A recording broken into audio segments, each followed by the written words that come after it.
61મા વચનામૃતમાં મુક્તાનંદ સ્વામી પૂછે છે, મહારાજ, ઘણી વાર એવા વેગ આવી જાય જીવને, ક્યારેક ક્રોધનો વેગ આવે, ક્યારેક લોભનો વેગ આવે. ક્રોધનો વેગ આવે ત્યારે ન કરવાનું કામ થઈ જાય ક્રોધથી. લોભનો વેગ આવે ત્યારે કઈ ચોરી કે અનિતિનું લઈ લેવાની મનોવૃત્તિ થાય. કામનો વેગ આવે ત્યારે પણ ધર્મનો લોપ થાય.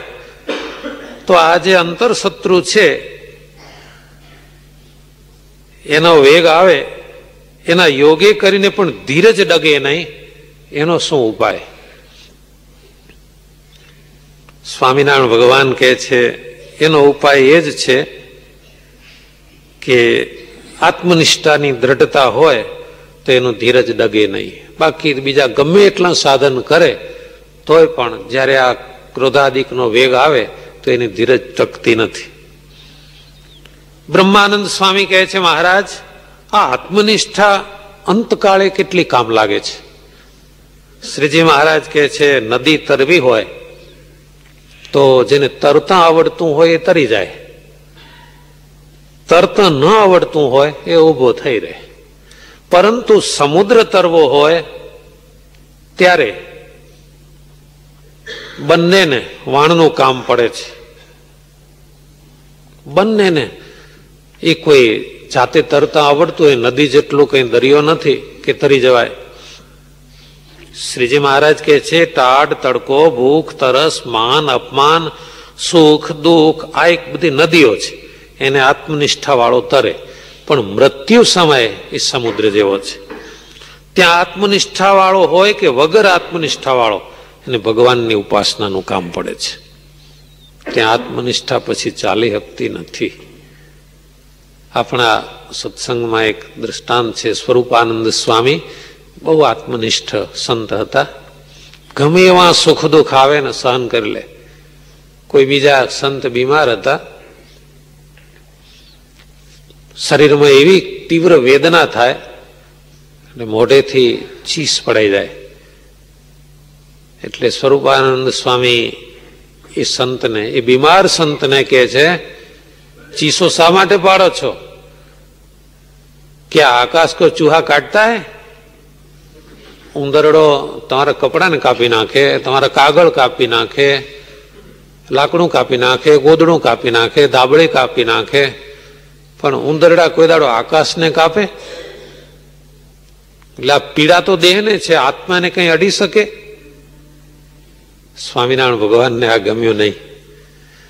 શ્રીજી મહારાજને આ પસંદ ન પડ્યું કે શરીર છે, શરીરના યોગે વેદના થાય તો એની ચાકરી સેવા, એના બદલે કહે છે, ચૂપ રહો, આકાશ કો ક્યાં ચૂહા કાટતા હૈ.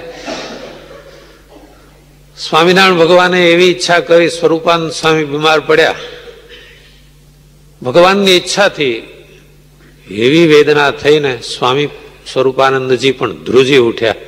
અને શ્રીજી મહારાજે કહ્યું, કેમ સ્વામી, આકાશને ઉંદરડા કાપે છે ખરા? એટલે આ વસ્તુ જુદી છે. અંત સમયે એવો કપરો કાળ છે, એમાં આત્મનિષ્ઠા કામ નથી લાગતી, ભગવાનની ઉપાસના કામ લાગે છે. પરમાત્માની ઉપાસના છે એ વાણ છે. કોઈ ભક્ત બીમાર હોય, સ્વામિનારાયણ ભગવાન એના મસ્તક ઉપર હાથ મૂકીને ઉભા રહે, બોલો ભક્તરાજ, એ ભગવાનની ઉપાસના કામ લાગે છે. ત્યાં બીજા કોઈ સાધનો કામ નથી લાગતા. જટાયુના અંતકાળે શ્રી રામજી એને પોતાના ખોળામાં લીધો, બસ એ કામ લાગી ગયું. શ્રીજી મહારાજ કહે છે, અંતકાળે તો ભગવાનનો દ્રઢ આશરો, ઉપાસના એ જ કામ લાગે છે. માટે ભગવાનની ઉપાસના દ્રઢ કરી રાખવી. મુક્તાનંદ સ્વામી બીજો પ્રશ્ન પૂછે છે, મહારાજ, ભગવાનનો ભક્ત હોય એને સિદ્ધિઓ આડી આવે છે, તે નિશ્ચયમાં કાચો પોચો હોય એને જ સિદ્ધિઓ આડી આવે કે પછી પાકા નિશ્ચય વાળા ભક્તને સિદ્ધિઓ આડી આવે? શ્રીજી મહારાજ કહે છે, કાચા પોચાને સિદ્ધિઓ આડી નથી આવતી, એવી સિદ્ધિઓ નવરી નથી. એ તો પાકો ભક્ત હોય એને જ સિદ્ધિઓ આડી આવે. ભગવાન જ પ્રેરણા કરે સિદ્ધિઓને કે આ ભક્ત કાચો છે કે પાકો. એક રાજાને દીકરો નહીં, એટલે રાજમહેલમાં બહુ સુંદર બગીચો, એવો બગીચો સારો, શું ઝાડ ફૂલ કુંડા, કેવી કળા કારીગરી, અરે રંગીન ફુવારા, સંગીત, એટલું સુંદર બગીચો. એ રાજાએ જાહેરાત કરી, આ બગીચાને સામે છેડે હું બેઠો છું, જે મારી પાસે આવે પહેલો જ એને હું મારું રાજ્ય આપી દઈશ. ખુરશી નાખીને મહારાજા બેઠા, બધા માણસો અંદર જવા માંડ્યા. અને બગીચો જિંદગીમાં આવો તો જોયેલો ન હોય ને, એવો બગીચો, શું અંદર વાજા વાગે પાણીના ફુવારાની સાથે, અને રંગબેરંગી પાણીનો કલર દેખાય ને, અજવાળા થાય ને, લાઇટો થાય ને, અને એવા ઝાડ ને એવા ફૂલ ને એવા કાપેલી ડિઝાઇનો. માણસો બધા જોવા માંડ્યા. સમય થઈ ગયો પણ કોઈ રાજા સુધી પહોંચી ન શક્યા. એક જણ આંખો બંધ કરીને ભાગ્યો, સીધો પહોંચી ગયો. રાજાએ એને પોતાની જોડે આસન ઉપર બેસાડી દીધો. એવું જ છે પરમાત્માનું. ચાલો, જે ભક્ત મારી પાસે આવી જાય એને હું મારું રાજ્ય સોંપું. ભગવાનના જેવું ઐશ્વર્ય, સત્તા, અંતર્યામીપણું બધું જ આવી જાય. પણ સિદ્ધિઓ જોવામાં જ જો અટવાઈ જવાય તો ભગવાન સુધી પહોંચી ન શકાય. એટલે શ્રીજી મહારાજ કહે છે મુક્તાનંદ સ્વામીને, જે પાકો ભક્ત હોય એની પરીક્ષા કરવા જ ભગવાન સિદ્ધિઓને પ્રેરણા કરે છે કે આ પાકો છે કે કાચો. અને આવી રીતે પરીક્ષા કરે ભગવાન. કદાચ ભક્તને કોઈ તકલીફ પડે તો એ ભક્તોએ ગભરાવું નહીં. જેમ વામનજીએ બલિરાજાનું ત્રિલોકીનું રાજ્ય લઈ લીધું. બલિરાજાનું ત્રિલોકીનું રાજ ભગવાને વામન સ્વરૂપમાં પડાવી લીધું. 14 લોકના 2 પગલા જ કર્યા, અને ત્રીજા પગલા સારું બલિરાજાએ પોતાનું શરીર આપ્યું. એવી રીતે શ્રદ્ધા સહિત ભગવાનને સર્વસ્વ આપ્યું, તોય ભગવાને વગર વાંકે એને બાંધ્યો, બલિરાજાને કેદ કર્યો. છતાં બલિરાજા ભક્તિ થકી પડ્યા નહીં. અને એવી બલિરાજાની અનન્ય ભક્તિ જોઈને ભગવાન બલિના બંધનમાં આવી ગયા.